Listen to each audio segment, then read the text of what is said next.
Now, should undocumented students be able to get jobs on UC campuses?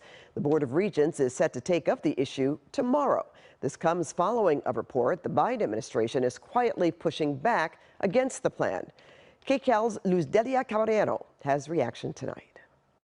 We're Tunisian. We're from North Africa. Omar Almi is a senior at UCLA. He and his family came to the States when he was 15 years old. I'm an undocumented student at UCLA. Almi says the limbo he has faced over the years is not fair. I faced a wide array of challenges as an undocumented student, starting from not having equal access to internships as a student. And then there's his inability to work. I cannot just apply for a job like everyone else could, because most of the jobs I'm pretty much disqualified before the application. I feel like I should be judged on my abilities, on my stats, on my GPA, on my classes, on the work that I've done, not on something that I couldn't control when I came here as a child. The UC proposal on the table would challenge a 1986 federal law prohibiting people without immigration status from legally working.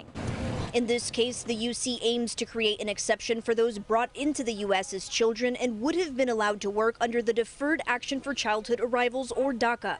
The government stopped allowing people to enroll in the program in 2021. I didn't know I could apply, and then when I knew about it in community college, it was too late.